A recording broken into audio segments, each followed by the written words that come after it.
1시가 되었으니까 세미나 시작하겠습니다. 네. 안녕하세요. 토크노믹스 애널리시스 메소드를 주제로 발표를 하게 된 발표자 최보선입니다. 먼저 제 소개를 하자면 제 이름은 최보선이고 피다오 일기 전략팀 매니저로 활동하고 있습니다. 포스텍 21학번이며 작게 크립토 소식이나 경제 관련 이슈를 공유하는 텔레그램을 운영하는 것을 취미로 하고 있습니다. 네, 제 소개는 여기서 짧게 마치겠습니다. 다음은 토크노믹스의 정의에 대해 알아보고자 합니다. 토크노믹스란, 즉 토큰이 생태계에서 어떻게 활용되고 얼마만큼의 물량이 공급되고 그리고 그게 프로토콜에서 어떻게 이용되는지에 대한 모든 총체적인 경제 활동에 대한 지표를 말합니다. 흔히 토크노믹스라고 하면 오른쪽 두 그림처럼 베스팅이나 클리프, 스케줄 같은 토큰 공급량의 비율로 알고 계시는 경우가 많은데요. 이것 외에도 토큰이 체인 생태계 내에서 뭐 이더리움 체인이라든지 뭐 솔라나라든지 이런 생태계 내에서 어떻게 활용되고 그 토큰이 가치를 이제 상승시키기 위해 어떻게 소각되고 하는지에 대한 모든 정보 역시 토크노믹스라고 정의합니다. 네, 토크노믹스를 분석함으로써 얻는 의의는 다음과 같습니다. 오로지 이번에는 베스팅과 클리프 관점에서만 분석했을 때의 의의를 밝혀보겠습니다. 언제 물량이 잠기고 언제 물량이 풀리고를 뜻하는 그런 베스팅과 클리프 관점에서 이 프로젝트가 성공할 것인지 실패할 것인지를 판단하는 것은 사실상 시간 낭비라고 생각을 합니다. 그것은 물량이 언제 풀리고 잠기고만으로는 절대 알 수 없기 때문이죠. 그러나 이 프로젝트가 똥인지 아닌지 정도는 판별할 수 있다고 생각합니다. 예를 들어 백서에 커뮤니티 친화형 프로젝트라는 뉘앙스로 크게 써놓고 재단과 내부자들의 물량의 높은 비율이 몰려 있다면 이는 커뮤니티 친화적 프로젝트라고 절대 얘기를 할 수가 없다는 것을 알 수 있죠. 이처럼 앞에서 사탕 발린 말을 하고 뒤에서 거짓말을 하는 프로젝트들을 가려낼 수 있습니다. 둘째, 락업 이슈를 통한 트레이딩 대응이 가능합니다. ICO, IDO에서 투자한 개인 투자자를 제외한 시드 투자자들은 상대적으로 개인 투자자들에 비해 많은 물량을 보유하고 있습니다. 이들은 낮은 평균 단가에 많은 물량을 보유하고 있기 때문에 시드 투자자들이나 전략적 투자자들의 물량이 풀리기 시작하는 그날 근처에 비싼 가격의 토큰을 매도하기 위해 상승의 움직임이 나오는 경향이 있습니다. 물론 낙업 해제 이슈가 있더라고 해서 꼭 상승하는 것만은 아니지만 대개 솔라나가 언락 이슈가 있어서 VC들의 덤핑이 예상된다고 하였음에도 불구하고 크게 상승하여 20만 원 중반까지 상승했었죠. 다시 한번 말씀드리지만 그렇다고 락업 해제 일정에 가까워진다고 해서 무조건 가격이 상승하는 것은 아닙니다. 그러나 그 시기가 어느 정도 토큰 가격에 있어서 변곡점이 생기는 부분이라는 것을 판단할 수 있고 트레이딩 측면에서 대응 시나리오를 짜는 것이 가능하다는 점에서 토크노믹스를 분석하는 데 의의가 있다고 할 수 있습니다. 또한 VC, 재단 물량이 클리프, 즉 물량이 잠기는 것이 최대 1년이라든지 1년과 같이 너무 짧다면 초반에 물량을 크게 설거지하고 엑시트하려는 프로젝트가 아닌지를 의심해 볼 수도 있습니다. 이처럼 토크노믹스는 황금알을 낳는 거위를 알려주기란 쉽지 않지만 최소한 이 프로젝트가 똥인지 아닌지 정도는 구분할 수 있는 지표를 제공해 준다는 점에서 의의가 있습니다. 만약 내부자 물량이 너무 많은 프로젝트의 경우에는 덤핑이 오로지 내부자 물량에 의해 주도적으로 결정되기 때문에 왼쪽 차트와 같이 크게 하락한다는 문제점이 발생하게 됩니다. 왼쪽 차트가 1200원에서 지금 40원 정도까지 떨어진 것으로 보이는데 네, 이처럼 토크노믹스가 잘못 분배되는 순간 이렇게 큰 덤핑이 발생한다는 점을 파악할 수 있습니다. 다음은 제가 활용하는 베스팅과 클리프 그리고 공급 비율, 페어리치 관점에서의 토크노믹스 분석법을 말씀드리고자 합니다. 지금 나오는 모든 분석법은 제가 투자를 진행함에 있어서 모두 개인적인 경험을 기반으로 한 것이고 절대 정설은 아니므로 참고만 해주시기 바랍니다. 그럼 시작하겠습니다.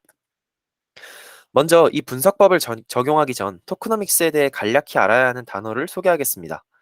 주식을 할 때 혹은 스타트업의 직원으로 참여를 할 때 언락 이슈와 관련하여 쓰이는 용어랑 상당히 유사한데요. 먼저 좌측 그림은 솔라이스 파이낸스, 제가 처음 세미나에서 다뤘었던 APTOS 생태계 솔라이스 파이낸스의 토크노믹스입니다. 보시면 allocation 부문은 어떤 역할의 사람들이 물량을 받는지가 나와 있고요. percentage는 물량을 얼마만큼 받는지에 대한 물량의 양을, amount는 그것을 수치화한 것입니다. 마지막으로 베스팅 스케줄은 물량이 기간에 따라 얼마나 어떻게 풀리는지에 대한 사항을 나타낸 자료입니다. 여기서 베스팅이라는 것은 간단히 말해 물량이 풀린다는 것을 의미합니다. 클리프는 unlock, 즉 물량이 잠긴다는 뜻이며 특정 기간 동안 그 물량이 절대 시장에 나올 수 없다라는 것을 의미합니다. 즉 특정 기간이 지나기 전까지 물량을 해당 역할의 인원들이 내다 팔거나 옮길 수 없다는 것을 의미하고요. 이 모든 과정은 스마트 컨트랙트로 이루어지는 것으로 알고 있습니다. 또 제가 여기서 말하는 parity의 경우에는 percentage와 똑같은 개념입니다. 역할별 토큰이 얼마나 할당되는가에 대한 토큰 공급량을 의미하게 됩니다. TGE는 토큰 제너레이션 이벤트의 약자로 토큰을 만드는 행사를 의미합니다. 어떤 행사인지는 프로젝트가 사실 정하기 나름이며 그게 에어드랍이 될 수도 스테이킹이 될 수도 있습니다. 10%의 토큰 TGE라는 것은 두 번째 에코시스템 인센티브스 항목에 보시면 저기 10%의 언락 이제 토큰 제너레이션 이벤트에서의 언락이 보이는데 이 의미는 추후에 프로젝트가 토큰 발행을 할 건데 그 물량을 어떤 행사를 통해 어떤 할당자들에게 얼마만큼의 물량을 주겠다는 것을 의미합니다. 여기서는 토큰 제너레이션 이벤트, 즉 토큰을 푸는 행사가 있을 텐데 그중에서 10%의 물량이 이제 언락될 것이다 라는 것을 의미하게 되겠죠. 리니얼 베스팅의 경우에는 선형 베스팅이라고 해서 전체 총량의 물량을 불규칙적으로 뭐 7월 달에는 뭐 30%, 8월 달에는 80%, 아니 70%뭐 이렇게 푼다는 게 아니라 일차함수의 그래프 형태로 규칙적으로 물량을 푼다는 것을 의미합니다. 네, 단어는 이 정도까지만 알아보고 다음은 토크노믹스에 대한 실제 분석을 진행해 보도록 하겠습니다. 먼저 프로젝트의 토크노믹스를 제가 처음 볼 때는 저는 내부자들의 물량에 집중을 하는 편인데요. 이들은 가격 상승, 하락 견인의 주도자이자 프로젝트와 가장 밀접한 관련이 있는 인물이기 때문입니다. 첫째, 저는 누가 내부자인지를 먼저 살펴보는 작업을 거칩니다. 붉은색 선이 가리키는 팀, 파운데이션, 펀드레이즈. 여기서 펀드레이즈는 즉 VC를 의미합니다. 어드바이저. 이렇게 네 개의 그룹이 내부자임을 확인할 수 있습니다. 사실상 진짜 내부자는 팀, 어드바이저, 그리고 파운데이션 정도라고 할 수 있고 펀드레이즈 VC를 뜻하는 펀드레이즈는 사실상 내부자라기보다는 프로젝트에 가까운 그런 사람이라고 보면 될 것 같습니다. 그 다음은 둘째, 이들의 물량이 각각 얼만큼 할당되어 있는지를 볼 필요가 있을 것 같다고 생각합니다. 팀은 20%, 재단은 30%, VC는 12%, 어드바이저는 3%로 하여 총 전체 공급량의 65%의 물량을 내부자들이 쥐고 있음을 확인할 수 있습니다. 총량이 사실 40%만 넘어가도 굉장히 많은 양인데 65%라는 것은 이 프로젝트가 굉장히 내부자 친화적 프로젝트라는 것을 알 수 있습니다. 커뮤니티에 다수의 물량이 집중되었다기보다는 내부자 친화적인 것으로 보아 우리는 이 프로젝트가 백서에서 과연 커뮤니티를 중시한다라는 말을 쓰고 있는지 아닌지를 살펴볼 필요가 있습니다. 이를 통해 거짓 토크노믹스를 보여주고 있는 것인지 아닌지를 판단할 수 있습니다. 또한 위와 같은 토크노믹스를 가질 경우 내부자 물량이 너무나도 많기 때문에 초반에 일어난 펌프 앤 덤프라는 설거지를 주의할 필요가 있습니다.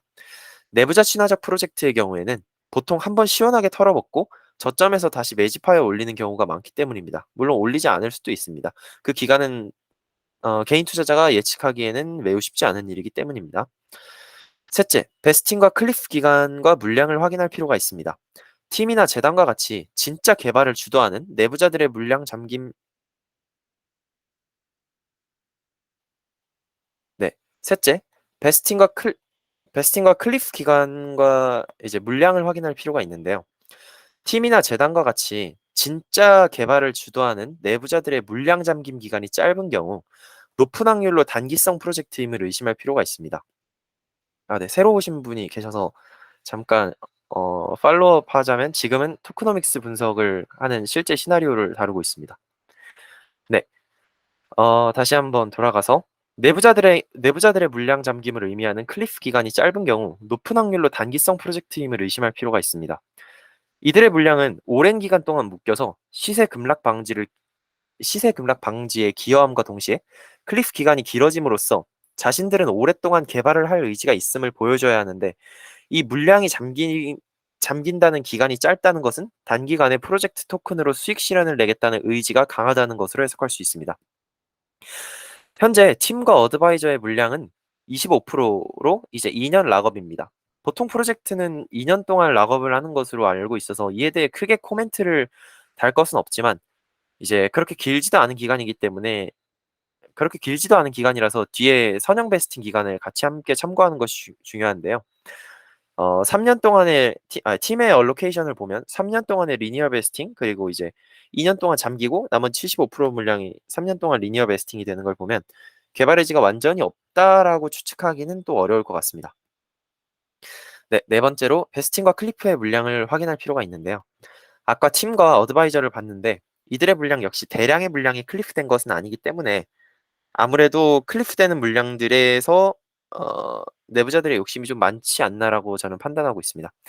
저는 개인적으로 솔라이스 파이낸스를 토크노믹스로 이렇게 이제 토크노믹스로만 분석을 했을 때 어 단기 수익 실현 목적이 다소 강했던 프로젝트가 아닌가 생각을 하고 있습니다. 네. 마지막으로는 리니얼 베스팅 기간과 물량을 확인해야 하는데요. 이 리니얼 베스팅 물량에서는 이것은 실제로 물량이 달마다 규칙적으로 일차함수 형태로 풀린다는 것을 의미하기 때문에 내부자들이 주기적으로 수익 실현하기에 좋은 기회가 됩니다. 팀과 어드바이저를 봤을 때 3년간 선형 베스팅 75%의 물량을 진행하기에 주기적으로 이제 2년의 클리프가 끝난 후에는 내부자들의 매도 물량이 시장에 나올 수 있다는 점을 유념해야 합니다. 재단 물량의 경우에는 이게 조금 흥미로운 포인트인 것 같은데, 재단 물량의 경우 30%가 메인넷, 즉 프로토콜이 런칭했을 때 바로 락업 해제가 된다는 점에서 시세 급락에 크게 기여할 수도 있겠다라는 생각이 드는 토크노믹스입니다. 파운데이션 부분에서 실제로 보시면 베스팅 스케줄에서 30% Unlocked and Mainnet이라고 적혀 있는 것을 확인하실 수 있으신데요.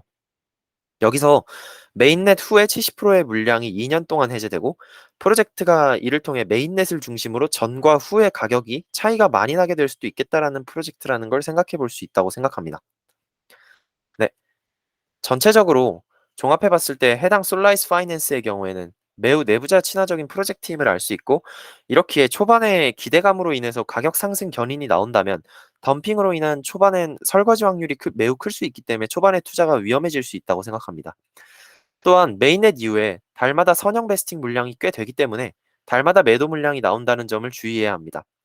결론 내리자면 이런 신규 프로젝트의 경우에는 어 롱과 숏 둘 다 가능한, 이제 선물 시장에 상장되어 있는 게 아니라면 이제 가장 바닥을 잡아서 토큰을 매수하는 트레이딩은 매도 물량이 지속적으로 나올 수 있는 토크노믹스 구성이기 때문에 부적합하다고 생각이 들고요. 혹여나 장기 투자를 하게 된다면 소량으로만 매달 적금을 모으듯이 해서 눈덩이를 굴리는 방식이 평균 매수가를 조절하는 데 가장 적합할 수 있지 않나 생각을 하고 있습니다. 그래서 제가 분석해 봤을 때 이거 뭐 제 개인적인 의견이긴 하지만 처음으로 대량으로 매수를 하게 되면 크게 피를 볼 수도 있겠다라고 생각이 드는 토큰이긴 합니다. 네. 제 3 장으로는 생태계 내에서 토큰의 활용과 관련한 토크노믹스 분석법입니다. 네. 토큰은 DYDX로 살펴볼 텐데요. 생태계에서 어떻게 활용되는지에 대해서는 토큰별로 너무나도 다양한 방식이 존재하고 판단이 다양하기 때문에 간략하게만 소개하고 넘어가겠습니다.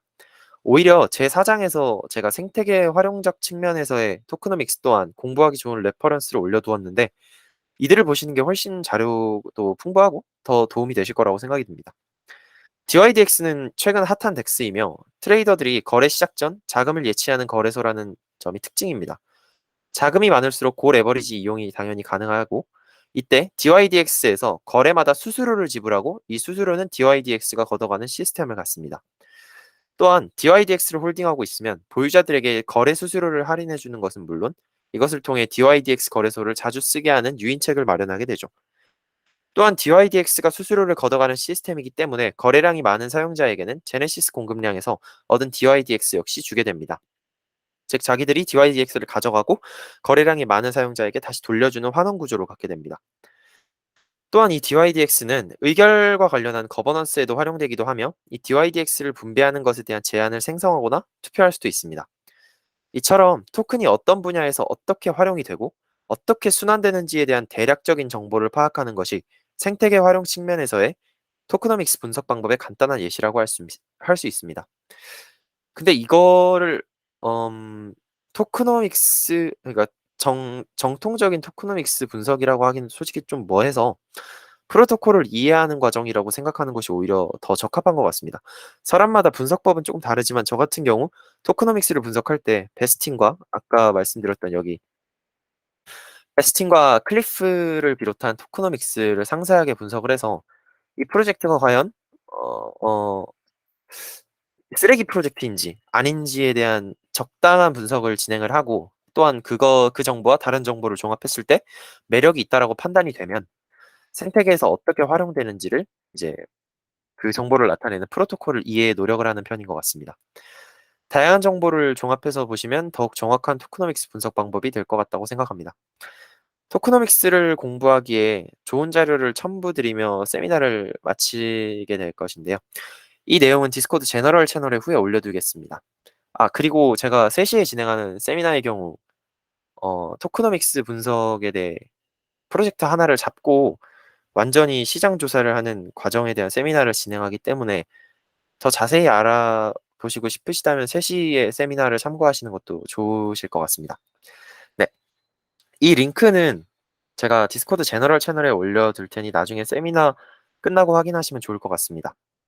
네. 감사합니다. 혹시 질문 있으신가요?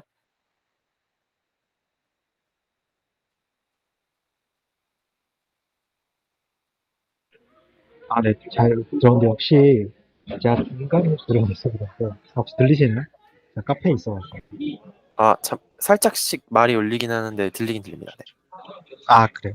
그 제가 중간에 들어와서 그러는데 네네. 토크노믹스 아까 분석하는 쪽에서 네네. 저 있군요. 클리프가 뭔지 물어보려고 했었는데 그 네네. 네네 설명해 주시면. 클리프 설명하면 될까요? 네네. 네, 여기 표를 보시면 제가 팀을 예시로 한번 설명을 드릴 텐데요. 여기 팀을 보시면 베스팅 스케줄에 25% after 2 years 클리프라고 되어 있는데요.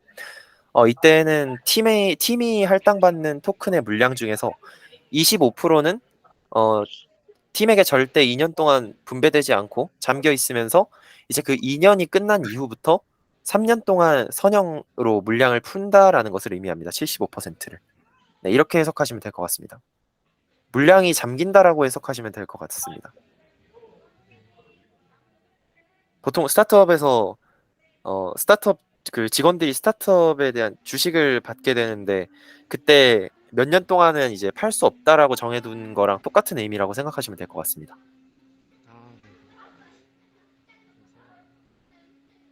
리니어 베스팅뿐만 아니라 다른 베스팅을 하는 팀들도 있는 거 네네. 여러 가지 베스팅의 방법으로. 네. 네네네. 베스팅의 종류는 다양하긴 하지만 이제 저기 파운데이션 부분을 보시면 30%의 물량이 메인넷 출시와 동시에 한 번에 베스팅이 풀리는 것을 보실 수 있으신데요. 근데 대부분의 팀이 리니어 베스팅을 추구하게 되는데 그 이유는 한 번에 풀게 되면 사실 토큰 가격을 급락시키게 될 우려가 있기 때문에 투자자들이 그걸 보기에 별로 탐탁지 않게 생각하는 경우가 있어서 대부분의 팀이 리니어 베스팅을 따르지만 이제 상황에 따라서 저렇게 언락드 앳 메인넷처럼 30%의 물량을 한 번에 풀어버리는 경우도 있습니다. 막 스타트업으로 설명해 주셨으니까 저도 아마존 같은데 스톡옵션 같은 거 네. 베스팅하는 거 스케줄이 다른 스타트업에 비해서 좀 악독하다고 들었어요. 초반에 예를 들어서 전체 100이라고 하면은 뭐 5, 15, 40, 40 이런 식으로 하는 거 있다고 아, 맞, 들어가지고. 네, 맞습니다. 그래서 후반에 갈수록, 네, 네네 네네. 맞아요. 네네, 말씀해 주세요. 그리고 또 여쭤볼 게 있는데 혹시 지금 팀 같은 경우에는 20% 퍼센티지로 초반에 락업이 걸리게 되잖아요. 네네. 그 보수님이 생각하시기에 팀한테 돌아가는 퍼센티지가 어느 정도 범위면은 적당하다고 생각하세요? 프로젝트를 분석할 때? 저는 개인적으로 여기서 나오는 것처럼 사실 20%가 제일 적합하다고 생각이 들거든요. 30%, 25% 이런 거는 사실 살짝 팀이 욕심이 조금 있다라고 판단을 하는 편이라서 저는 20%가 어느 정도 적당하다고 생각을 합니다. 근데 25% 30%를 추가하더라도 그 나머지 물량들이 커뮤니티에 더 대다수로 돌아갈 수 있다라고 생각이 들면 어느 정도는 용인을 하지만 저는 일단 기준치는 20%로 두고 있습니다. 제가 지금 폴카다 팀에 있어가지고 그런데 폴카다는 30%가 그래가지고 여쭤봤어요. 아, 네, 폴카다 좀 많은 걸로 알고 있는데, 네. 개발 기간도 팬페이에서 길어서. 네.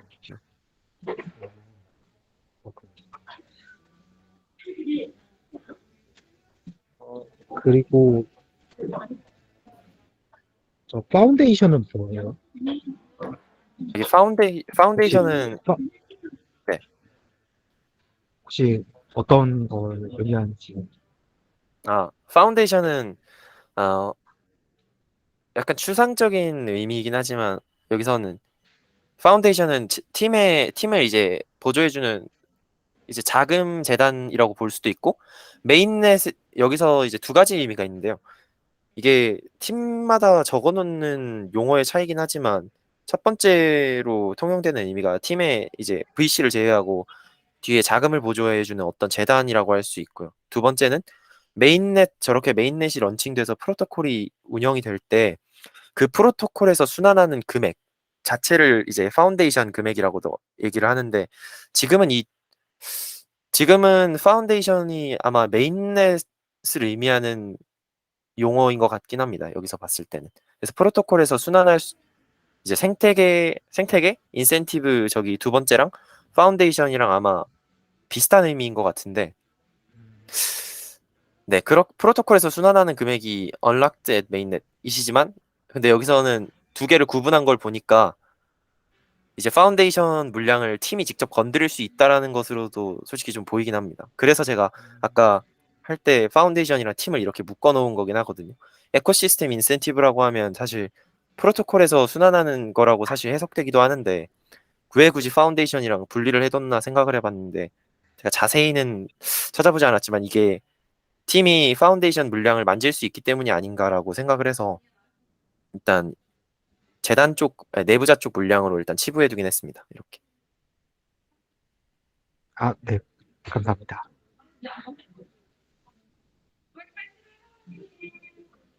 네, 혹시 다른 질문 있으신가요?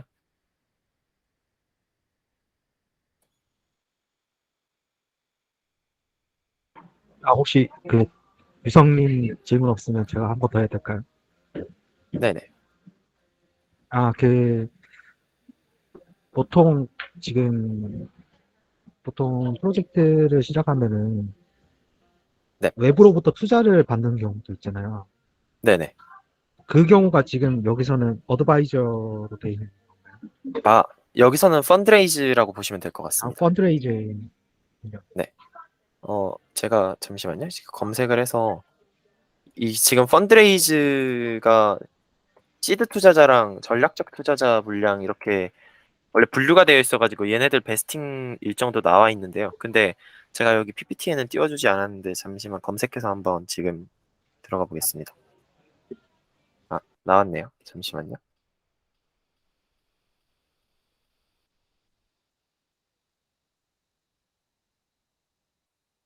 화면을 옮겨가지고 화면을 옮겨서 보여드리겠습니다. 잠시만요.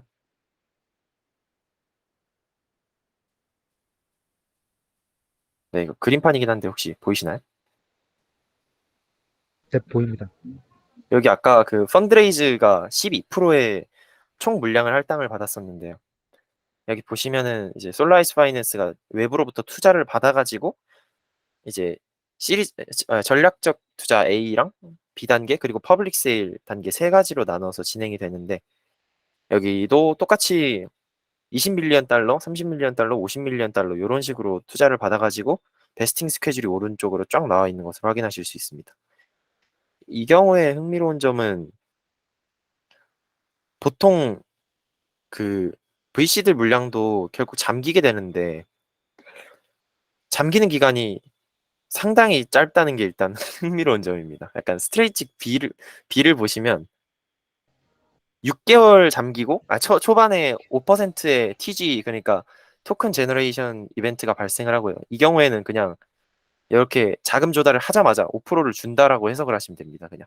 그래서 이 물량이 일단 시장에 나올 수 있다는 점을 유념을 해야 돼서 그 점을 체크하고 그다음 근데 보통 VC들이 던지지 않기 위해서 물량 잠금 기간을 오래 걸어두는 편인데 전략적 투자자 B의 경우에는 6개월을 잠그고 나머지 95%를 1년 동안 푼다는 걸 보면은 어, 좀 조심해야 되는 그 토큰 구조가 아닌가 일단 생각을 하고 있습니다.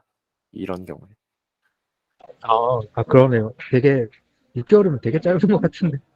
네, 프로젝트가 아이디어 시작하고 6개월이면 사실 프로젝트 개발하고 준비하고 하는데 만 6개월 다 될 텐데 그 후에 프로토콜이 메인넷 런칭하자마자 95%의 리니어 베스팅이 시작된다는 거는 시장 투자자들이 다 이제 그 온전히 몫을 받을 수 있지 않나 생각을 합니다. 근데 또 흥미로운 점이 퍼블릭 세일은 또 네, 잠기는 게 없어요.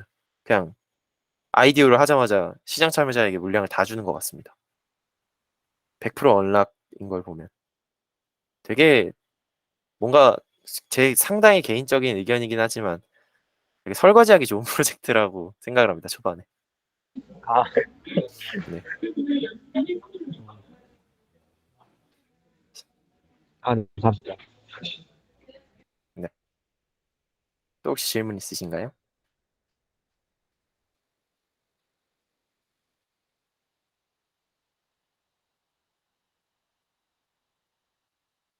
뭐, 오늘 3시에 또 하시나요?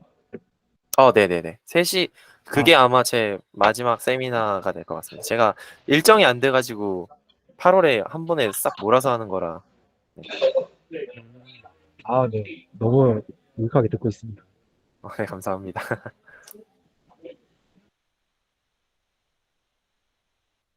네, 다른 질문 없으시면 3시에 다시 돌아와도 될까요?